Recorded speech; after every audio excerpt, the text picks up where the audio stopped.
ఇది ప్రమాదం అస్సలు కాదు, ఇది ఒక పెద్ద కుట్ర. ఈరోజు అహ్మదాబాద్లో జరిగిన సంఘటన అనేది చాలా దారుణమైన ఒక సంఘటన. ఈ ఎయిర్ ఇండియా ప్రమాదంలో ఏకంగా 242 మంది మరియు ఈ ఫ్లైట్ గుద్దిన మెడికల్ కాలేజ్లో కూడా 70 మంది మరణించారు అని చాలా న్యూస్ ఛానల్స్ చెబుతూ ఉన్నాయి. అయితే అసలు ఏం జరిగింది అనేది మాత్రం ఏ న్యూస్ ఛానల్ క్లియర్గా చెప్పడం లేదు. ప్రస్తుతం ఈ ప్రమాదం ఎలా జరిగింది, అసలు దీనికి కారణాలేంటి అనేది తెలియక ప్రజలందరూ చాలా కన్ఫ్యూజ్ అవుతున్నారు. అలానే దీని వెనుక పక్కా కుట్ర ఉండే ఉంటుంది అని, దేశంలో అలజడులు రేపేందుకు మాత్రమే ఇలా కుట్ర చేసి ఈ ప్రమాదం చేశారు అని చాలామంది భావిస్తున్నారు. అందుకే ఇప్పుడు ఈ వీడియోలో ఈ ప్రమాదం వెనుక ఉన్న అసలు నిజాలు అన్నీ మీకు తెలియజేస్తాను. మరియు ఈ ప్రమాదం ఎలా జరిగింది, అందులో ఎంతమంది ప్రయాణిస్తున్నారో, ఎంతమంది మరణించారో, అలానే నిజంగా దీని వెనుక కుట్ర ఉందా లేక ప్రమాదవశాత్తు జరిగిందా, ప్రమాదమే జరిగితే దానికి కారణమేంటి అనేది మీకు తెలియజేస్తాను. ఈ వీడియో మీకు ఒక క్లారిటీ ఇస్తుంది అని భావిస్తున్నాను. దయచేసి వీడియోని స్కిప్ చేయకుండా చివరి వరకు తప్పకుండా చూడండి. అలానే ఛానల్ని సబ్స్క్రైబ్ చేసుకుని పక్కన ఉన్న బెల్ ఐకాన్ ఆల్లో పెట్టుకుని ఈ వీడియోని లైక్ చేయండి. ఇక టాపిక్లోనికి వస్తే, ఈరోజు అహ్మదాబాద్ నుండి లండన్కి ఎయిర్ ఇండియా ఫ్లైట్ అయిన ఏఐ ఫ్లైట్ 171 అహ్మదాబాద్లో ఉండే సర్దార్ వల్లభాయ్ పటేల్ ఎయిర్పోర్ట్ నుండి 1:39 లండన్ వెళ్లడం కోసం స్టార్ట్ అయింది. అలా స్టార్ట్ అయిన ఫ్లైట్ 650 మీటర్స్ ఎత్తుకు చేరుకున్న వెంటనే ఏం జరిగిందో తెలియదు కానీ క్షణాల్లోనే పక్కనే ఉన్న ఒక మెడికల్ కాలేజ్లోనికి దూసుకుపోయి దగ్ధమైపోయింది. అలా జరిగిన వెంటనే అక్కడికి అగ్నిమాపక సిబ్బంది వచ్చి అన్ని సహాయాలు అందించారు. మరియు ఎన్డీఆర్ఎఫ్ మరియు ఇంకా ఇండియన్ ఆర్మీ కూడా అక్కడికి చేరుకుని సహాయాలు అందిస్తున్నారు. అండ్ అలా ఫ్లైట్ పక్కనే ఉన్న మెడికల్ కాలేజీలోనికి దూసుకుపోయిన సమయంలో ఆ కాలేజీలో చాలా మంది విద్యార్థులు ఉన్నారట. దాని కారణంగా అక్కడ ఉన్న వారిలో కూడా చాలా మంది మరణించి ఉంటారు అని అందరూ అనుకుంటున్నారు. అసలు ఎంతమంది మరణించారు అనేది కూడా పూర్తిగా తెలియాలి అంటే 2 రోజులు పట్టే అవకాశం ఉంది.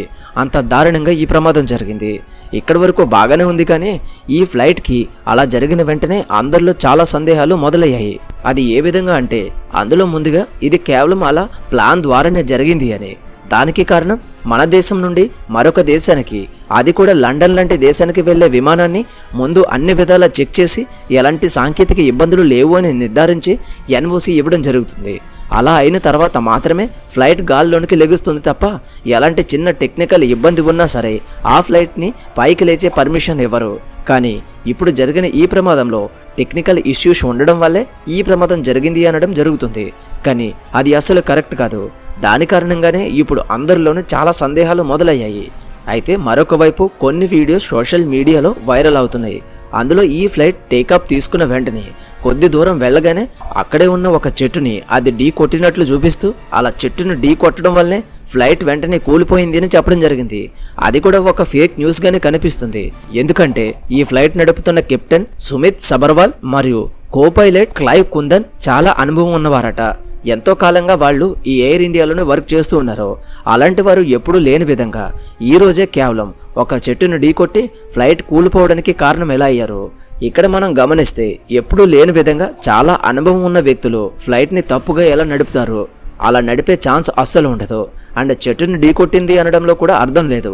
ఎందుకు అంటే ఒక ఇంటర్నేషనల్ ఎయిర్పోర్ట్ విషయంలో ఎంతో అప్రమత్తంగా ఉంటారు. ఫ్లైట్ టేకాఫ్ తీసుకునే ఎత్తుకి ఏది అడ్డు లేకుండా చూసుకుంటారు.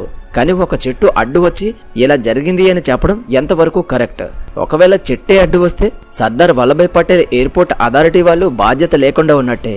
అండ్ వాళ్లే వీరందరి మరణానికి కూడా కారణమైనట్లు జరుగుతుంది. అండ్ బాధ్యత కూడా వాళ్లే తీసుకోవాల్సి వస్తుంది. అయితే అసలు ఈ ఫ్లైట్లో ఎంతమంది ప్రయాణిస్తున్నారు అంటే, మొత్తం ఈ ఎయిర్ ఇండియా ఫ్లైట్లో 242 మంది ప్రయాణించగా అందులో ఇండియా నుండి 169 మరియు లండన్ వాళ్ళు 53 మంది మరియు కెనడియన్ వాళ్ళు 7 మంది మరియు ఒక పోర్చుగీస్ వారు ఈ ఎయిర్ ఇండియా ఫ్లైట్లో ప్రయాణిస్తున్నారు. ఇలా ప్రయాణించిన వాళ్ళంతా ఇప్పుడు ఒక్కసారిగా సజీవ దహనం అయిపోయారు. ఒక్కరు కూడా ప్రాణాలతో లేరు అని చాలా న్యూస్ ఛానల్స్ చెప్తున్నాయి. కానీ అది నిజం కాదు. కేవలం 150 మంది మాత్రమే మరణించినట్టు, అలానే ఈ మెడికల్ కాలేజ్లో ఉండే విద్యార్థుల్లో 70 మందికి పైగా మరణించినట్టుగా, మిగిలిన వారు గాయాలతో బయటపడినట్టుగా మాత్రమే తెలుస్తుంది. అలానే ఈ ఎయిర్ ఇండియా ఫ్లైట్లో ప్రయాణించిన లండన్ వాళ్ళు ఫ్లైట్ లోపల ఎంత దారుణంగా ఉంది అనేది వీడియో షూట్ చేసి ఫ్లైట్ స్టార్ట్ అవ్వకముందే తమ అకౌంట్స్లో పోస్ట్ చేశారు. అయితే ఆ వీడియోస్లో ఫ్లైట్ లోపల మొత్తం టెక్నికల్గా పాడైపోయినట్టు, ఏది వర్క్ చేయనట్టు చూపించారు. ఆ వీడియో చూస్తే మాత్రం ఎయిర్ ఇండియా ఎంత దారుణంగా ఫ్లైట్ మెయింటైన్ చేస్తుందో మీకు అర్థమవుతుంది. అలానే ఈ ప్రమాదం మాత్రం దేశంలోనే కాదు ప్రపంచంలోనే అతిపెద్ద ప్రమాదం. ఏకంగా 242 మందికి ఇలా అవ్వడం మామూలు విషయం కాదు. అండ్ అమెరికాకు చెందిన మాజీ ప్రెసిడెంట్ ట్విట్టర్లో ఒక ట్వీట్ కూడా చేశారు.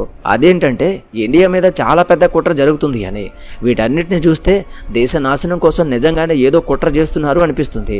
ఏది ఏమైనా ఇది చూస్తూ ఉంటే నిజంగానే ప్రమాదం కాదు, ఎవరో కావాలనే కుట్ర చేసి ఇది చేశారు అని అనిపిస్తుంది. ప్రతి ఒక్కరిలోనూ ఇప్పుడు ఇదే అనుమానం కలుగుతుంది. అలానే దీని మీద ఇండియన్ గవర్నమెంట్ రెస్పాండ్ అయింది. దీని మీద పూర్తి విచారణ జరిపి అసలు నిజాలన్నీ బయట పెడతామని తెలియజేసింది. వీలైనంత త్వరగా ఈ ప్రమాదానికి కారణం ఎవరు, ఇది ప్రమాదమేనా లేక కావాలని చేశారా అనేది తేల్చాలి అని కోరుకుంటున్నాను. మరి ఇది ప్రమాదమా లేక కావాలని చేశారా? మీ ఒపీనియన్ కామెంట్ రూపంలో తప్పకుండా తెలియజేయండి.